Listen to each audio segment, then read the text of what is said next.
안녕하세요. 저는 몇 년 전 남편을 먼저 떠나보내고 남은 여생을 아들과 함께 보내고 있는 노년의 사연자입니다. 제 나이도 벌써 70이 넘었는데 저도 이쯤 살아보니 떠나기 전에 하고 싶은 말이 참 많더라고요. 그만큼 살았으면 이제 미련이 없을 때도 됐는데도 왜 과거를 떠올리면 후회만 드는 건지 모르겠습니다. 앞으로 제가 얼마나 더 오래 버틸 수 있을지 장담할 수 없으니 기회가 있을 때 제 이야기를 해보는 것도 좋겠다 싶어서 이렇게 제 사연을 보내게 됐습니다.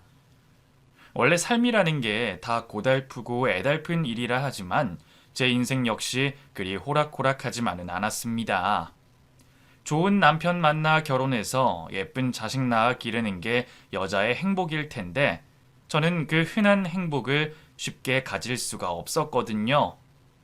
20대 젊은 나이에 첫 번째 남편을 만나 결혼을 했던 저는 슬아의 아들 하나를 낳고 알콩달콩 행복하게 잘 살고 있었습니다. 평범하지 않은 집안에서 태어나 고생도 많이 했던 저와 남편은 자식을 위해 누구보다 열심히 살아가는 평범한 부모였었죠. 형편만 괜찮으면 둘도 셋도 낳아서 기르고 싶었지만 하나 먹여 살리기도 빠듯한 형편이라 저희에게는 아들 하나가 욕심의 전부였어요. 하나만 낳아도 잘 기르면 된다 생각하며 저는 제 아들을 금지옥엽 키웠습니다. 집안에서는 귀한 독자라며 사랑을 듬뿍 받았고 제게는 10달 품은 자식이라 눈에 넣어도 아프지 않았죠. 그렇게 열심히 키웠던 아들이 나중에 자라서 얼마나 대단한 사람이 될지 저는 기대가 참 많았습니다. 똘똘하고 착해서 늘 자랑스러웠던 아들이기에 저는 그런 아들이 하루하루 자라는 모습을 보는 것만으로도 배가 부른 것 같았습니다. 그래서 아이를 위해 더 열심히 살아야겠다는 생각밖에 없던 저는 집에서 아이 키우면서 부업거리를 손에서 놓지 않고 있었죠. 공장 다니며 일하는 남편 혼자 벌어서는 형편이 여의치 않았기에 제가 소일거리라도 해서 생활비를 보태는 수밖에 없었어요. 그렇게 번 돈으로 아들 좋아하는 맛있는 것도 사주고 책도 사주면서 내 자식에게 해주는 걸로 만족하던 저였습니다.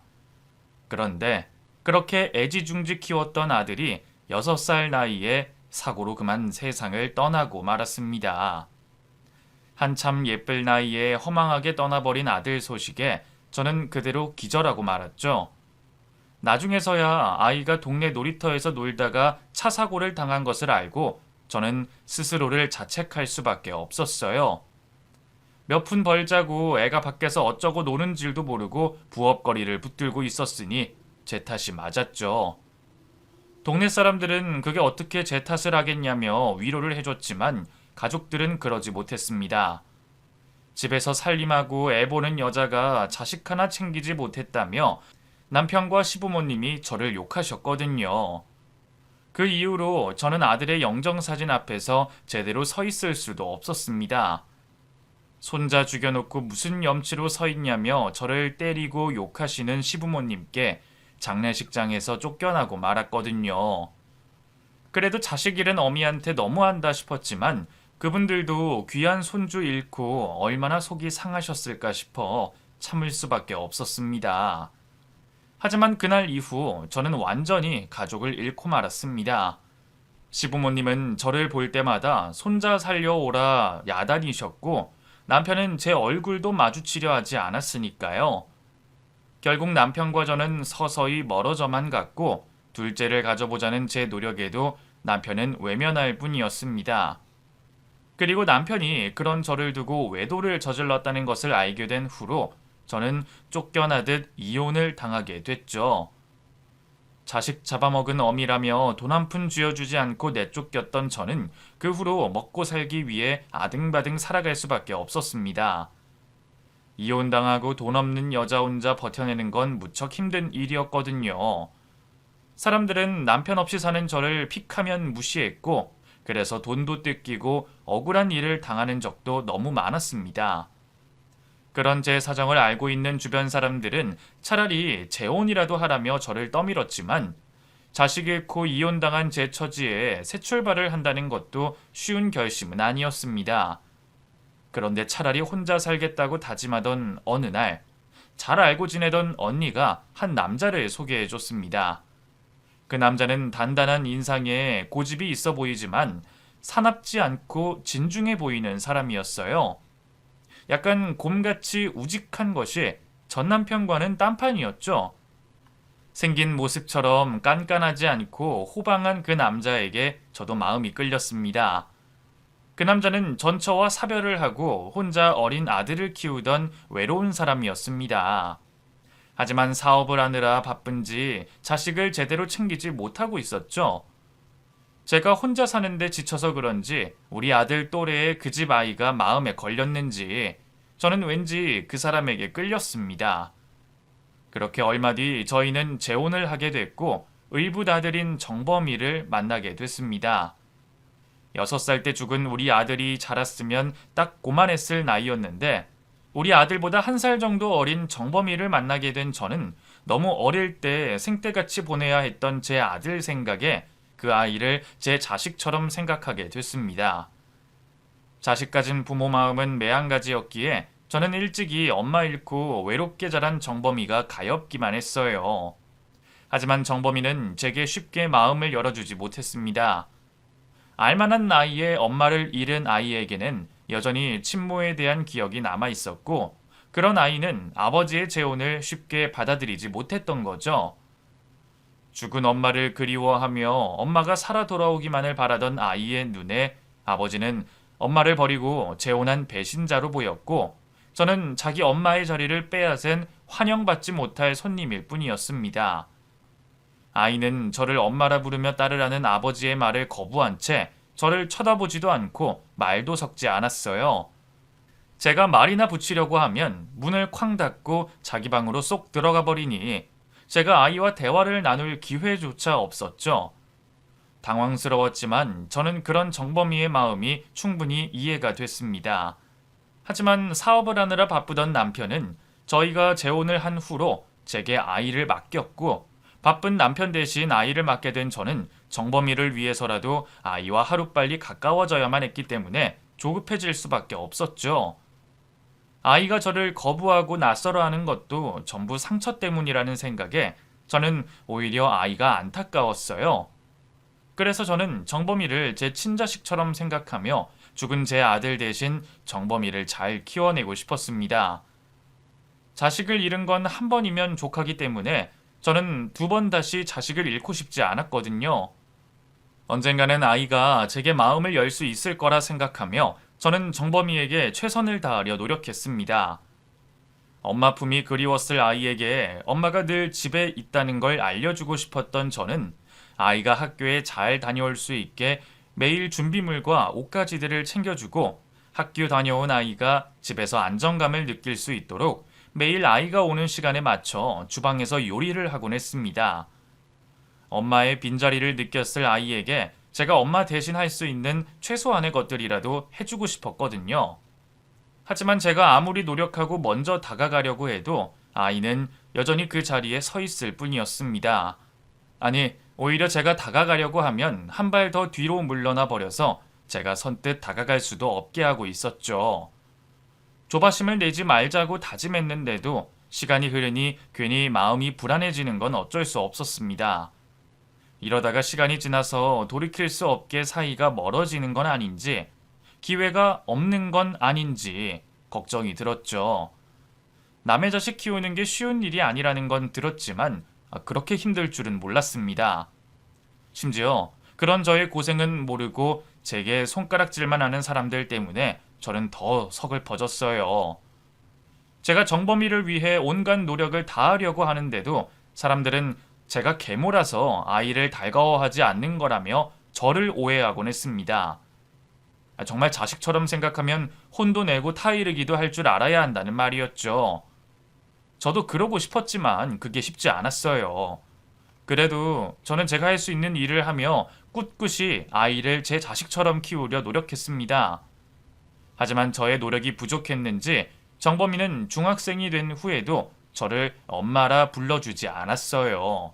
그래도 벌써 몇 년이나 같이 산 덕에 저를 아주 무시하지는 않았지만 그때까지도 정범이에게 저는 그냥 집에서 밥 해주고 준비물 챙겨주는 아줌마일 뿐이었습니다. 가끔은 그런 정범이를 보며 서운하고 속상하기도 했지만 제가 거저 얻은 자식이기에 큰 욕심을 부릴 수가 없었어요. 저는 저보다 아이가 걱정이었습니다. 정범이는 중학생이 된 후에도 제게 마음을 열지 못하고 바쁜 아버지와도 큰 교감을 하지 못하며 점점 소외되어 가는 것 같았거든요. 사춘기 시절이라 한참 예민할 텐데 집안에서 위안을 얻지 못하는 것 같았죠. 그런 반항심 때문인지 아이는 언젠가부터 밖에서 문제를 일으키고 다녔어요. 학교에서 선생님들께 대들고 다툼을 벌이고 위태로운 아이의 모습이 저는 걱정이었습니다. 그러다 결국 제가 학교에 불려가는 일이 벌어지고 말았어요. 아이가 옆반 아이 하나를 때렸는데 차마 무서운 아버지에게 말을 꺼내지 못하고 대신 저를 데려가려 했습니다. 저 학교에 좀 가주셔야 할 것 같아요. 아버지한테는 말하지 말고요. 그동안 학교 행사에 일절 오지 못하게 하는 아이 때문에 아이 학교에 늘 가고 싶던 저였지만 그렇게 가게 될 줄은 몰랐네요. 그렇게 남편 대신 아들 학교에 가게 된 저는 생각보다 심각한 상황에 깜짝 놀랐습니다. 아이들끼리 좀 싸운 건 줄 알았더니 자기 아들이 일방적으로 얻어맞았다며 피해 아이 부모님이 저희 아이를 전학시키려고 하셨어요. 대체 애를 어떻게 키웠길래 애가 이래요? 애가 학생이야, 깡패야. 이런 애랑 우리 애를 어떻게 한 학교에 보내겠어요? 당신 자식 전학시키던지 퇴학하던지 알아서 해요. 제 아이가 잘못한 게 확실한 상황에 저는 변명도 할 수 없었습니다. 그렇다고 아이를 학교에서 잘리게 할 수도 없었죠. 아이를 지키기 위해 뭐든 할 수 있었던 저는 그날 선생님들 가득한 교무실에서 무릎을 꿀었습니다. 죄송합니다. 다 제 탓입니다. 제가 자식을 잘못 키운 탓이니 제발 한 번만 용서해 주세요.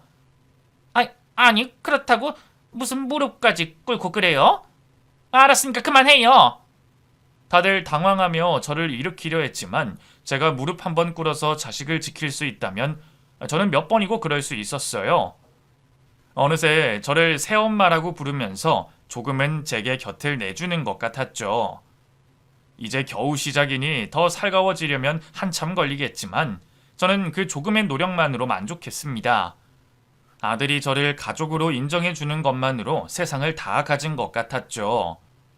그렇게 저는 사춘기 아들 뒷바라지를 하고 남편 내조를 하며 열심히 살아갔습니다. 시간이 흘러 아들은 걱정 없이 잘 자라줬고 항상 사업하느라 바쁘기만 하던 남편은 나이를 먹고 여유가 생겼는지 전보다 다정하고 대화도 많아지면서 조금은 제게 더 살가워지는 듯 했어요.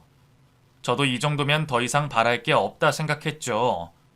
이후 아들은 유학을 다녀오고 아버지 회사를 물려받기 위해 곧바로 일을 시작하게 됐습니다. 그리고 얼마 되지 않아 결혼할 여자를 집에 데려왔었죠.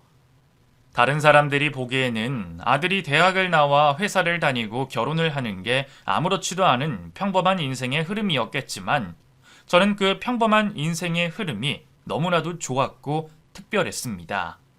사실 이전에는 꿈꾸기 힘든 미래였으니까요. 두 사람이 결혼을 하고 아이를 낳는 순간 저는 할머니가 될 거고 이후 은퇴한 남편과 함께 손주들의 재롱을 보며 행복한 노년을 보내다 생을 마감할 거라는 기대를 가지게 됐죠.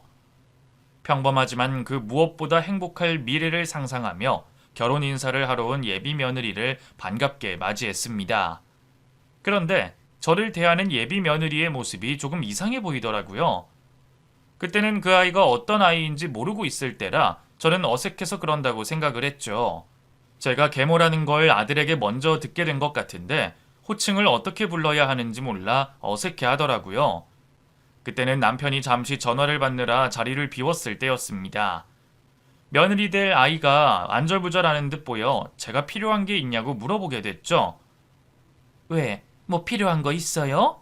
필요한 거 있으면 머뭇거리지 말고 바로 편하게 말해요. 제가 좀 긴장이 돼서 혹시 따뜻한 물 좀 먹을 수 있을까요? 그런 건 빨리 말하지. 잠시만, 내가 바로 가져다 줄게요. 감사합니다, 어머님. 제가 물을 떠다 주려고 일어서자 예비 며느리는 아들에게 호칭을 어떻게 불러야 하는지 물어봤습니다. 근데 내가 호칭을 어떻게 해야 하지? 당신 친어머니 아니잖아. 그런 게 어딨어. 키워주신 분이나 낳아주신 분이나 같은 어머님이지. 난 혹시나 당신이 불편해하는 호칭일 수도 있으니까 물어본 거지. 알겠어. 별말 아니긴 했는데 그 말 한마디가 행복한 상상을 하던 제 마음에 훅 하고 들어와 꽂혔습니다. 하지만 틀린 말도 아니었고 예비 며느리가 아들을 배려하는 마음에 물어볼 수도 있는 말이라고 생각하기로 했죠. 하지만 그 뒤로도 며느리는 저와 거리감을 두려는 모습을 보였습니다. 그런데 인사하는 첫날 저와 몇 마디 섞어보지도 않고 개인적으로 불편해할 리는 없었으니 첫 시댁에 온 며느리가 많이 긴장을 해서 한 행동들이라고 생각을 했죠.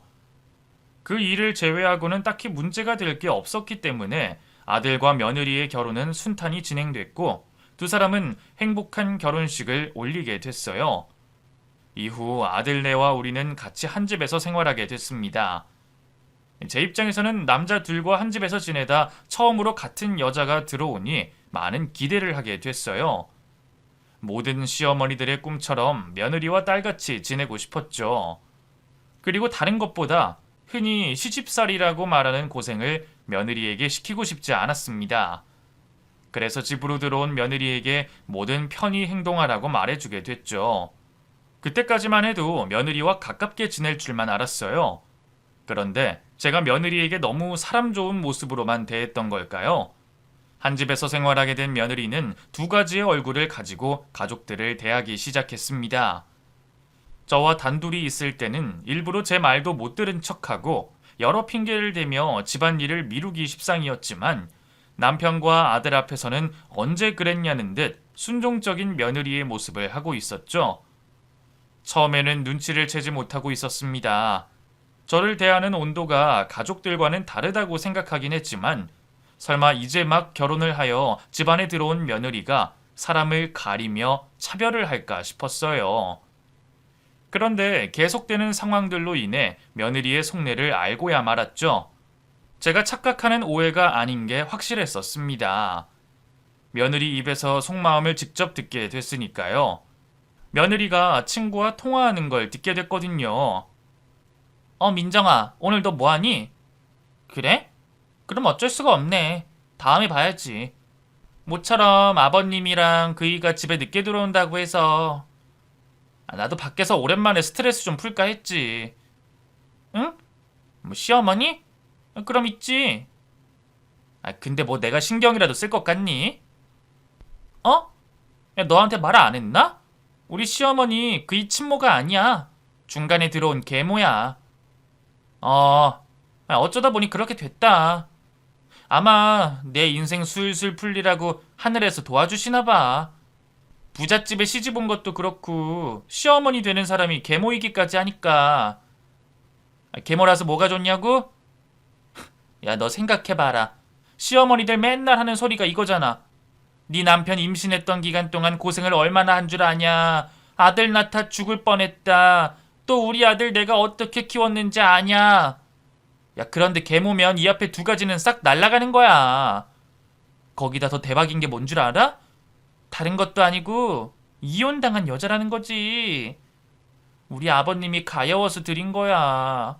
재혼했을 때 이미 아버님은 사업하고 계셔서 경제적으로 풍족했다니까.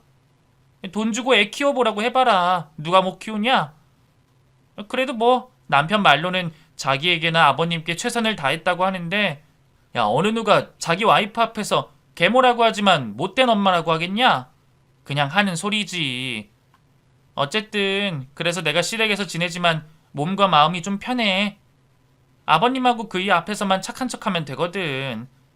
그래서 오늘도 간만에 나가려고 한 거야. 두 사람 늦게 들어오니까. 야, 근데 너 안 된다니까 아쉽다. 야, 정말 시간 어떻게 안 되겠어? 너네 낮에는 일한다고 시간 안 되잖아. 화가 나야 하는 상황인데 가슴이 아프더라고요. 그쯤 되면 이제 계모라는 말에 익숙해질 때도 된 것 같은데 여전히 전 제가 계모라는 게 제 잘못 같았습니다. 그래서 그 자리를 며느리가 눈치채지 못하게 조용히 빠져나오게 됐죠. 그날 이후 참 많은 생각을 했던 것 같아요. 집안이 조금 시끄러워지고 며느리와 사이가 멀어지더라도 화를 내고 잘못된 생각을 고쳐 잡아야 할지 아니면 집안의 평화와 아들의 행복을 바라고 저 혼자 감내를 해야 할지 말이죠. 그러다 결국 아들의 행복을 바라기로 했습니다. 아들이 언제까지 우리들 곁에 남아있을 것도 아니고 잠시만 며느리의 무시를 모른 척 견디다 보면 자연스레 분가를 하게 되며 해결될 일이라고 생각했죠. 그래서 큰 소리 안 나게 하는 일이 가장 좋겠다 싶었습니다. 그날 이후 저는 며느리의 본심을 모른 척하며 두 아이에게 이전과 똑같이 잘해줬고 뜨문뜨문 나오는 며느리의 무시를 견디며 생활하게 됐죠. 그런데 저와 행복한 노후를 보내줄 거라고 생각한 남편이 갑작스레 세상을 떠나버리며 모든 게 틀어지기 시작했습니다. 허망하게 떠나버린 남편으로 인해 더없이 큰 충격에 빠져 있을 때 저를 이전부터 우습게 보던 며느리가 불편한 내색을 숨기지 않았거든요. 이제 남편이 없으니 집을 제발로 나가라는 식의 말을 해왔습니다. 그런데 어머님, 이제 아버님도 돌아가셨는데 언제까지 저희들 옆에 붙어 있으려고 하시는 거예요? 너 그게 무슨 소리니? 내가 붙어 있다니. 여기 우리 남편 집이고 이제는 내 집이야. 너 네 시아버지 돌아가셨다고 막 나오는 것 같은데 나도 참는데 정도가 있다. 이런 모습 계속되면 나도 더는 참을 수 없다고. 그런 건 자격을 갖춘 분이나 하는 말이에요. 어머님께서 이 집에 뭘 하셨다고 그러세요? 정범 씨를 낳기라도 하셨어요? 아니면 아버님하고 함께 회사 꾸려 나가느라 고생을 하셨어요? 아버님 살아계실 때야 정범 씨 어머님 노릇할 수 있다고 쳐도 지금은 생판 남이잖아요. 피 한 방울 섞이지 않은. 그럼 알아서 물러나 주셔야죠. 우리 두 사람 불편하지 않게. 뭐? 너 지금 제정신으로 그런 말 하는 거니? 그래, 내가 재혼했다고 정범이 내 배로 못 나왔다고 네가 무시하는 것 같은데 오늘 네가 죽나 내가 죽나 한번 두고 보자. 인내심이 한계에 부딪혔던 저는 며느리 머리를 붙잡고 다툼을 벌였습니다. 그런데 며느리가 좀 이상하더라고요. 젊은 아이가 저보다 힘이 몇 배로 세야 할 텐데 저에게 당하고만 있었죠. 일부러 그렇게 행동했다는 건 아들이 집에 들어오고 나서 알았습니다. 며느리는 아들이 회사에서 돌아올 시간을 계산해 시비를 걸었던 거죠. 자신의 아내를 일방적으로 폭행하고 있는 모습을 본 아들은 크게 놀라며 저를 나무라기 시작했습니다. 그리고 며느리는 그 순간을 놓치지 않고 피해자인 척 연기를 하고 있었죠. 어머니, 도대체 뭐 하시는 거예요? 도대체 무슨 일이길래 정연이를 때리시는 거예요? 그게 말이다, 정범아. 내가... 여보, 그러지 마. 어머님, 아버님 잃으신 마음에 너무 힘들어서 어디다가 풀어야 할 곳이 있어야 하니까 이러시는 거야. 난 괜찮으니까 당신은 가만히 있어. 이런 일 한두 번 당하는 것도 아니고. 뭐? 한두 번이 아니라고? 어머니, 아무리 아버지 잃고 힘들다고 하셔도 이건 아니죠. 우리 가족 중 안 힘든 사람이 있어요? 그런데 왜 그러세요? 저 오늘 어머니께 정말 실망했습니다. 앞으로 정연이한테 눈치 주시거나 오늘처럼 폭력을 행사한다면 저도 가만히 있지 않을 거예요. 오늘은 이 사람이 하도 말리니까 그만두겠습니다. 이제 절대 이런 짓 하지 마세요. 며느리에게 당했다고 느꼈을 땐 이미 늦은 뒤였어요. 며느리가 먼저 걸어온 시비라고 말을 할 수 있었지만 그러지 않기로 했죠. 아들과 며느리가 다투는 것도 보기 싫었고 과연 제 말을 아들이 믿어줄까라는 생각도 했었거든요. 아들이 저에게 실망했다는 말이 가슴에 비수가 돼서 꽂혔으니까요. 일이 어떻게 됐든 간에 내가 입을 다물고 있으면 조용히 끝날 일이니 가만히 있기로 했습니다. 그 일이 있은 후로 며느리는 한껏 더 기고만장한 모습으로 저를 대하기 시작했습니다. 눈치 볼 시아버지도 없겠다. 남편도 자신에게 눈치 주지 말라며 시어머니에게 말을 했겠다. 이제 온 집안이 자기 세상이 된 거죠. 그래도 이전까지는 저와 주위 사람들 눈치를 보며 행동했었는데 이제 더는 누구의 눈치도 보지 않고 대놓고 자기 기분 내키는 대로 행동하기 시작했습니다. 저를 무시하고 천대하는 거야. 이전부터 며느리의 이중적인 모습과 속내를 알고 있어서 더는 놀랄 것도 없었어요. 그런데 그런 행동 말고도 다른 모습까지 보게 됐습니다.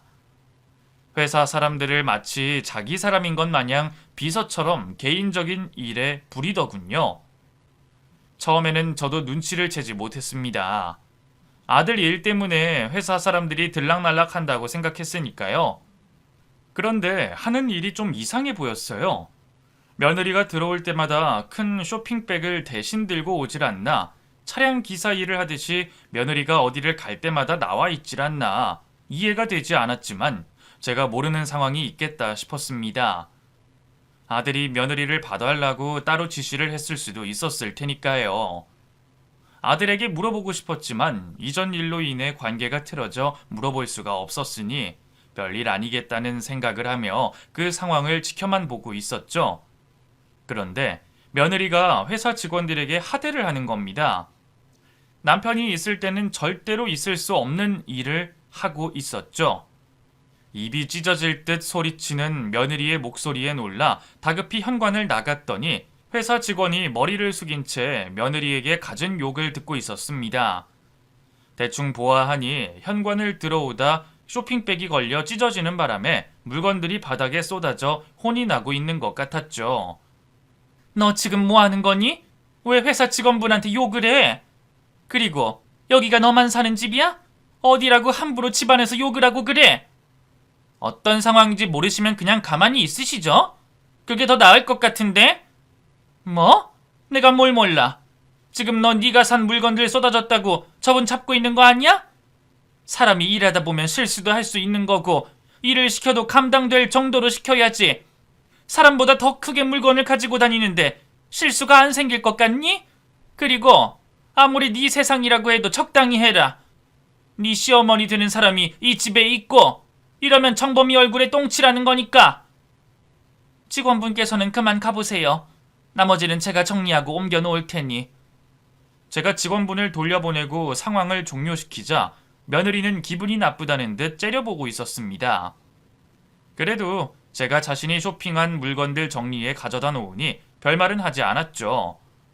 그런데 며느리가 쇼핑하고 돌아온 물건들을 보아하니 죄다 백화점 고급 명품들 같았습니다.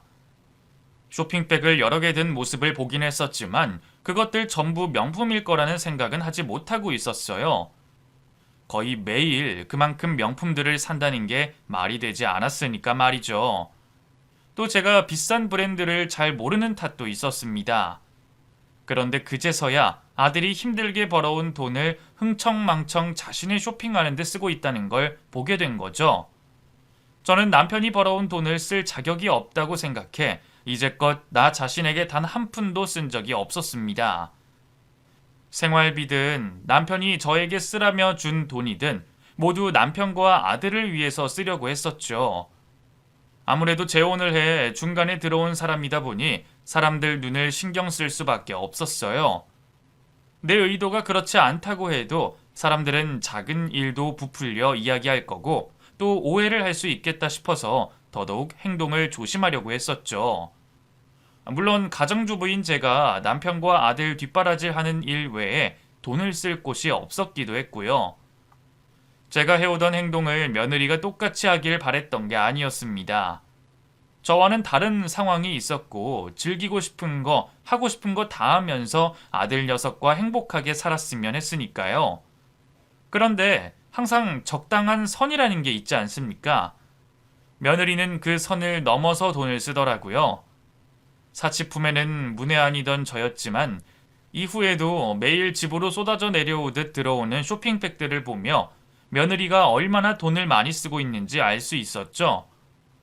결국 보다 못한 제가 며느리를 붙잡고 이야기를 하게 됐습니다. 정연아, 너 잠깐 이리 와봐라. 내가 할 말이 있어서 그러니. 왜요? 또 뭐 때문에 그러시는데요? 저번에 정범씨가 한 말 그새 잊어버리셨어요? 저한테 이상한 말 했다가는 제가 바로 그이에게 말할 거니까 쓸데없는 말 하시려면 말 꺼내지도 마세요. 제가 저번에 회사 직원과 일 생겼을 때도 참아드린 거 아시죠? 그러니 괜한 참견하시려고 하지 마세요. 너 저번부터 보자 하니 아주 막 나가는구나. 그래, 괜한 말 하지 않을 테니 똑똑히 들어라. 너 그 많은 명품들 무슨 돈으로 사는 거니? 집에서 아무것도 안 하고 있는 걸 보면 따로 돈을 버는 것도 아니겠고 그러면 정범이 통장에서 나온다는 소린데 걔가 자기 아버지 사업 이어받아서 아무리 돈을 잘 번다고 해도 저렇게 밑도 끝도 없이 쓰면 통장에 돈이 남아 있겠어? 바른 대로 말해라. 네가 산더미처럼 사오는 명품들 다 우리 정범이 통장에서 나오는 거 맞지? 그걸 정범이도 알고 있는 거야? 그걸 왜 어머니가 궁금해하세요? 설령 제가 정범씨 통장에서 저 많은 걸 산다고 돈을 쓴다고 해도 그건 전부 저희들 일이에요. 어머니께서 관여하실 바가 아니라고요. 그리고 제가 방금 말씀드렸죠. 괜한 참견하지 마시라고. 제 앞에서 시어머니 노릇하고 싶은 건 알겠는데 전에도 말했지만 그럴 자격은 갖추고 말씀하시는 거예요? 잘 나가고 있는 차량 중간에 무임승차 하셨으면서 자격이 되신다고 생각하시냐고요. 어머님께서는 어떤 생각을 가지고 계신지 몰라도 전 어머님 진심으로 제 시어머니라고 생각하지 않아요. 그러니까 되지도 않는 시어머니 노릇하지 말고 그냥 각자 살자고요. 네가 무슨 말을 하든 상관없다. 난 네가 우리 아들 통장에서 돈 꺼내서 쓴다는 걸 직접 확인해야 되겠어. 정범이가 벌어오고 있는 돈, 정범이만 열심히 일해서 번 돈 아니다. 그 회사, 그 돈, 내 남편의 평생에 담긴 노력의 결과물이야. 그러니까 너야말로 중간에 무임승차하듯이 행동하지 말아라. 통장에서 빼낸 돈이 맞다면 다시 채워 넣으라고! 지금 어디서 소리를 질러요? 내가 존대해주니까 사람을 만만하게 보나? 내가 어머님이라고 높여 불러주는 것만 해도 다행으로 생각해야지. 어디서 사람 귀 떨어지게 큰 소리를 내요? 엄마 흉내내면 다 엄마인 줄 아나? 뭐? 너 지금 뭐라고 했니? 이년이? 순간의 감정을 참지 못했던 저는 며느리에게 달려들어 머리채를 잡아챘습니다. 그런데 나이든 제가 힘이 있으면 얼마나 있었겠어요. 며느리가 힘껏 밀치자 바닥에 내동댕이 쳐졌죠. 아이씨, 머리 어제 한 건데. 나한테 이렇게 하면 그이가 가만히 있을 것 같아요? 거지 같은 게 어디서 참견질이야. 평소에 나한테 당하는 무시 가지고는 모자라나 보죠? 내가 앞으로 정신 똑바로 차리고 해줄게요, 아줌마. 되바라지는 며느리의 모습에 기가 찼고 이 집안의 앞날이 걱정됐습니다. 저야 남은 생이 얼마나 남아있겠어요. 남은 인생 어떻게든 꾸려 살아가면 될 테지만 아들은 앞으로 살아갈 날이 한참 남았고 아버지의 유산인 회사를 잘 이끌어 나가야 할 텐데 그런 일을 하는 아들 옆에 저런 며느리가 있었으니 걱정이 될 수밖에 없었죠. 그런데 더 큰 문제는 아들에게 제가 이 상황을 이야기한다고 한들 바뀌는 게 있냐는 거였습니다. 저번 일을 겪으며 아들이 저에게 신뢰가 없다는 걸 알게 됐으니까요. 죽은 남편의 얼굴이 떠오르며 망연자실하고 있었을 때 제 시야에 아들이 들어왔습니다. 언제부터인진 모르겠지만 저와 며느리가 다투고 있는 모습을 아들이 다 본 듯한 표정을 짓고 있었어요. 이번에도 아들에게 큰 소리를 듣겠다 싶었습니다. 당연히 저번처럼 제 편을 들지 않을 거라고 생각했죠. 며느리 역시 놀란 저의 얼굴을 보고 난 뒤 자신의 남편이 우리들 뒤편에 서 있었다는 걸 알아차렸습니다. 하지만 전혀 놀라거나 당황하는 모습은 없었죠. 며느리도 아들이 자신의 편을 들어줄 거라 생각하고 있었습니다. 그래서 기세등등한 표정을 지으며 팔짱을 낀 채 저를 비웃고 있었죠. 곧바로 아들의 쩌렁쩌렁한 목소리가 온 집에 퍼지기 시작했습니다. 그런데 그 큰 목소리로 나무라는 사람이 제가 아니라 며느리였어요. 당신 지금 뭐 하자는 거야? 제정신이야? 어디 며느리가 시어머니 되는 사람한테 그런 말을 해? 당신 지금까지 어머니께 그렇게 대했던 거야?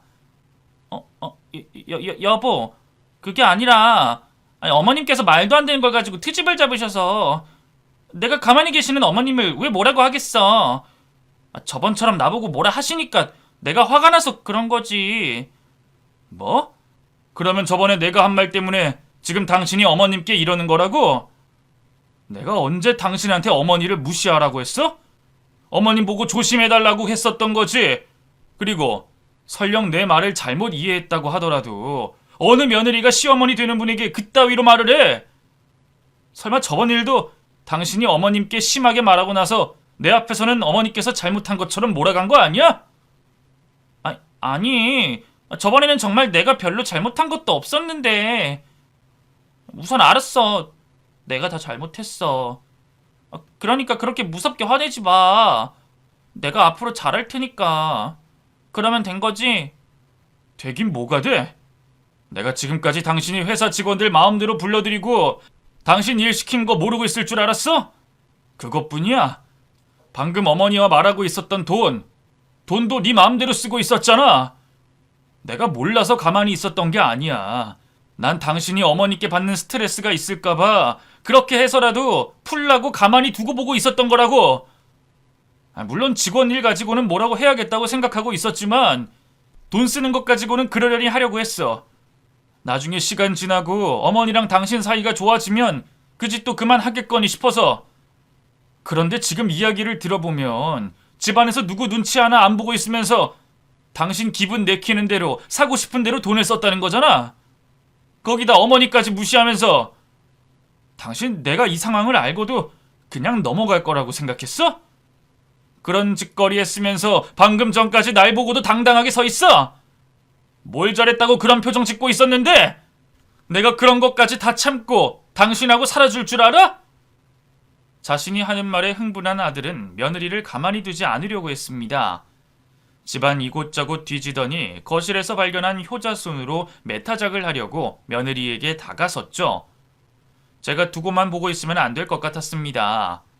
물론 저도 마음 같아서는 아들이 하려는 며느리 메타작을 두고만 보고 싶었지만 그랬다가는 아들이 경찰서에 잡혀가거나 가정폭력으로 잡혀갈 수도 있었던 일이었으니까요. 곧장 아들과 며느리 사이에 끼어들었죠. 그리고 아들을 진정시키기 시작했습니다. 정범아, 그만해라. 아무리 화가 난다고 해도 거기까지 가면 안 돼. 그러다 너만 손해본다. 나는 괜찮으니까 우선 참어. 참고 앞으로 이혼을 하든 고소를 하든 법적으로 처리하자. 너 이러다 잘못되면 나는 어떻게 살라고 이러는 거니? 우선 진정 좀 해라, 응? 씩씩거리던 아들은 제 말을 듣고 조금씩 이성을 찾아갔습니다. 이후 잔뜩 겁을 먹고 있는 며느리에게 이혼 소송을 할 거라며 화를 냈었죠. 당신 나 농락하고 우리 어머니 무시한 대가 꼭 치르게 해줄게. 그리고 당신이 산 명품들 팔아서 실력 있는 변호사 선임해야 할 거야. 나 당신 같은 여자와 더는 부부라는 이름으로 살아갈 수 없어서 바로 이혼 소송 들어갈 테니까 그렇게 알고 있어. 그리고 우리 어머니 집에서도 당장 나가. 당신이 나 없는 동안 또 어머니께 무슨 짓을 할지 모르겠으니까. 제가 아들을 제지하게 돼 겨우 한숨을 돌리게 된 며느리는 그 다음 날부터 저에게 아들의 마음을 돌릴 수 있게 도와달라고 사정을 해왔어요. 염치도 없게 말이죠. 어머님, 제가 이런 말씀 드리는 게 가당치도 않다는 거 알고 있어요. 그런데 사람들 다 실수하고 그러잖아요. 지금까지 있었던 일 제가 크게 실수했다고 생각해 주시고 정범 씨 설득 좀 시켜주시면 안 될까요? 저 아직 정범 씨 많이 사랑해요. 정범 씨도 화가 나서 그렇지 아직 저 사랑하고 있을 거고요. 더군다나 어머님께서 앞으로 벌어질 제 상황 누구보다 잘 아시잖아요. 얼마나 힘들게 살아갈지 말이에요. 어머님께서도 이혼 경험이 있으시니까요.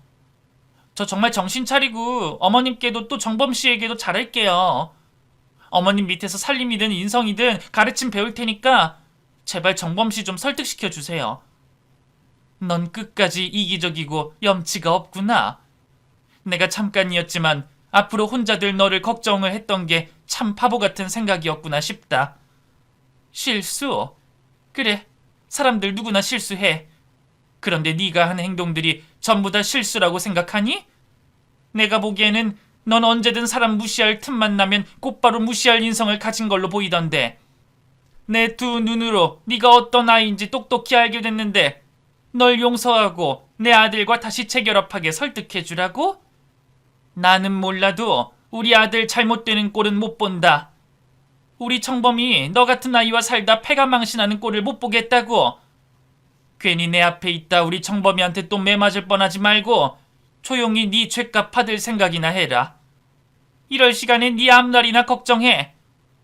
이후 아들은 며느리와 이혼 소송을 본격적으로 하게 됐고, 그러던 중 아들이 몰랐던 사실까지 밝혀지며 소송의 크기가 커지게 됐어요.